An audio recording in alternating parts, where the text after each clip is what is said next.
Hello, my badass boys and badass babes. It is your favorite BADD bad girl, the Black Hills herself, Virgo the Vixen. And as always, keep hitting those likes and subscribe buttons wherever you're at. First off, I want to thank everyone who viewed my last week's video of the U.S. House of Representatives versus Great Britain's House of Commons. That's my most watched video so far, so I must be gathering a small following across the pond over in England. For all of you who are watching over in England, thank you. You guys have a magnificent country. I want to shout out some massive love and respect to you all.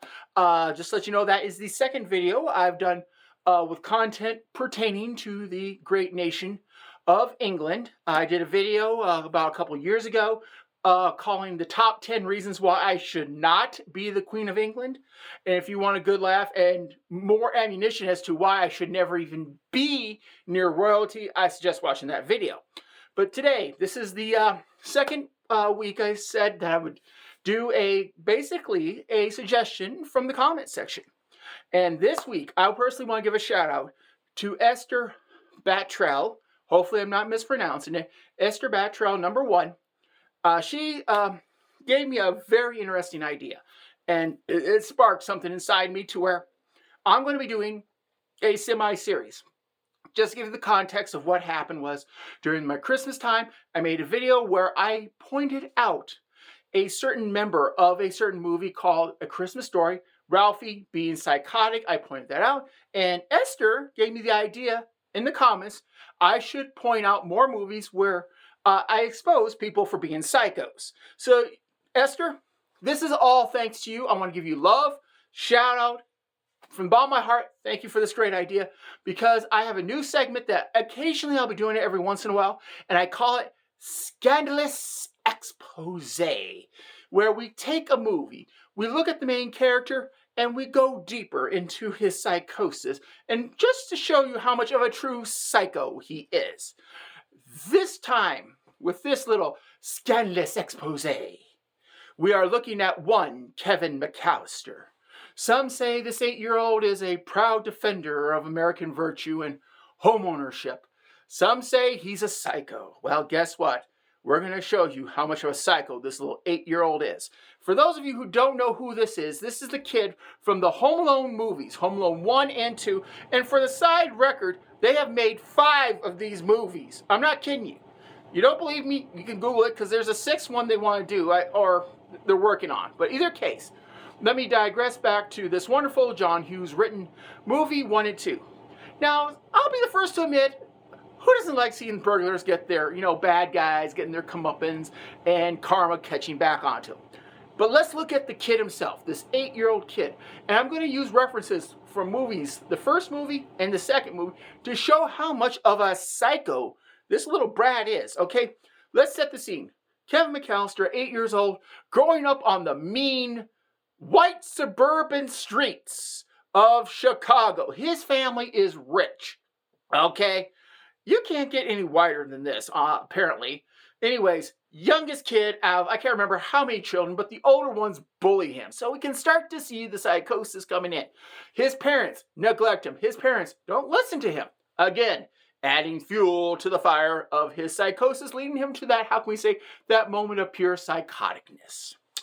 All right, so it's Christmas time. Everyone's, just doing their thing. Kevin's just getting beat up on.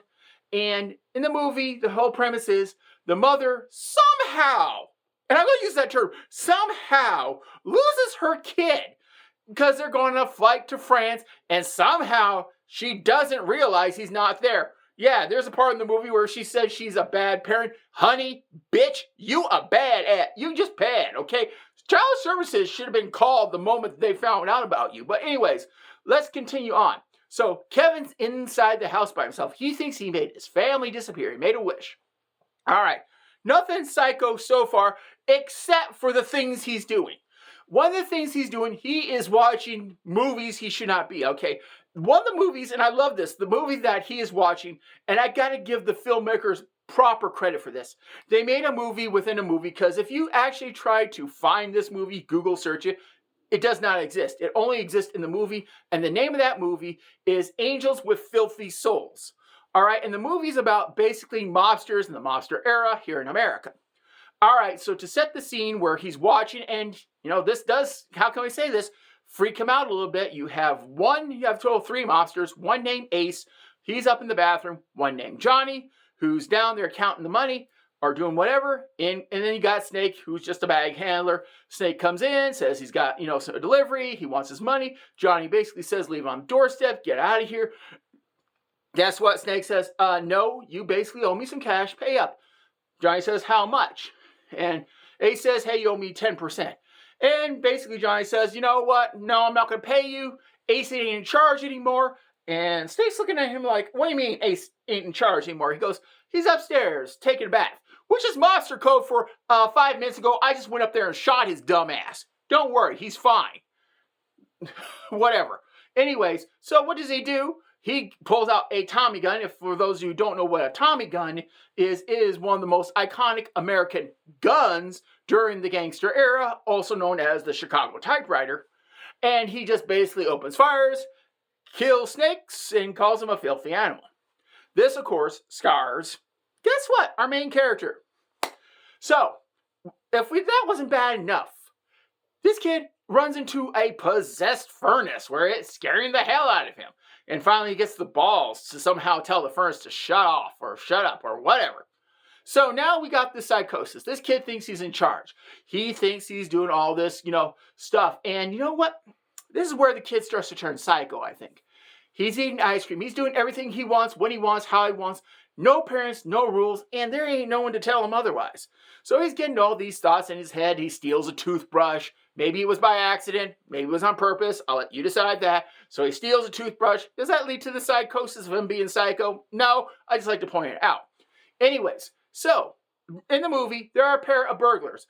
These are the dumbest pair of burglars God ever put on this planet, and you watch both movies and you'll understand why I say that.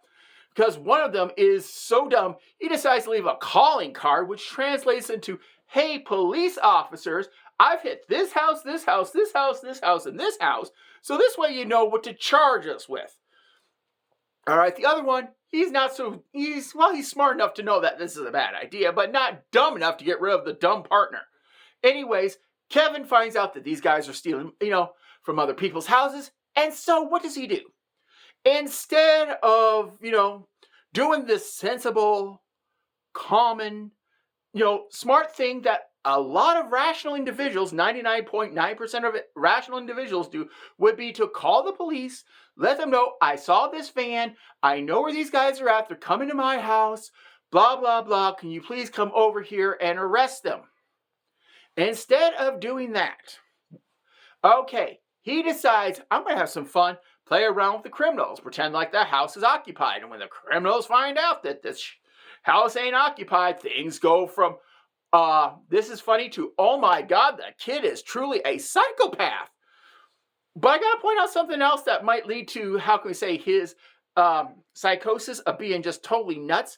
There's a part where he's talking to, well, first of all, like I said, he uses the movie to basically get a pizza from the pizza guy. He goes to church, talks to the guy who down the walkway or down the street, who says basically, guess what? I'm not a murderer, so don't worry. Yeah, you tell that to a kid in church and I'm supposed to believe you? Okay, whatever. And he's telling the guy, hey, look, my grandparents got me a pair of shirt with a big yellow, basically bird on it, and I got my ass kicked for it. So again, I think that leads to psychosis. Brothers and sisters picking on him, parents just ignoring him. Basically, him getting beat up because grandma doesn't know the smarts not to just send him money. So what does this kid do? Again, instead of calling the police, let them know, hey, look, they're coming to rob my house. This kid sets up death traps that would make even the great people of ancient Egypt. They're looking over here at Kevin McCallister and going, why didn't we hire this guy to protect our tombs? I mean, this kid comes up with some of the most lethal traps imaginable. And just to let you know how psycho he is, he breaks out the crayons, gets out the paper, draws his house, and there's actually a decent diagram of the traps he's setting. Okay, for the record, the traps he's setting, if they are done in real life, they are deadly. They will kill, okay? So I know this is a John Hughes movie and there's got to have a happy ending where there's no one dead. But the stuff that he does, I mean, oh my God, this kid is psychoed.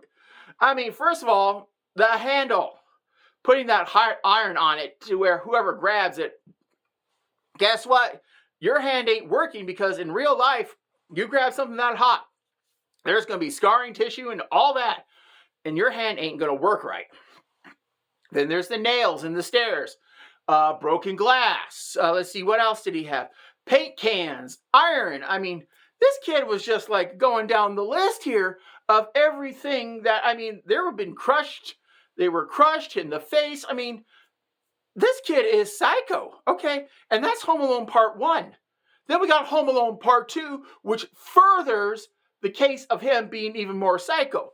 He's a year or two older, and this is where things get really interesting. Because all of a sudden, he survived all this. The kid thinks he's big and bad. He's got an attitude. He just came out of the hood, out of the rich side of Chicago, suburban white area. So he thinks he's a badass. Part 2, his brother is being a dick to him at the school choir. So Kevin says, you know what? I've had enough of this. I'm going to pop the damn fool, which he does. And to be fair, his brother got what he deserved. But the worst part is everyone in the audience, including the parents, are seeing this. The brother gives this bullshit. I'm so sorry, Kevin. I didn't mean to. Oh, I can't do that. I can't do that. I can't do that. I'm so sorry. Yeah, right. Whatever. And you know what? And Kevin doesn't believe him. He says, I ain't accepting your apology. And to be fair to Kevin, that's not part of the psychosis, but the part of the psychosis is when his parents doesn't believe him that his brother is being a douche and a dick at the same time, and Kevin ain't having anything of it, so they just basically they're grounding him, they're treating him like shit. So again, parent of the year material over here. So in this movie, he is supposed to fly down to Florida for Christmas. He doesn't want to. He's crying a little bitch, and somehow, some way, again, they lost him. Again, bad parenting. Why wasn't child services called? Because I would be calling the child services to get that kid and all the rest of those kids away from those parents. I mean, this is like, damn, how much more do you need?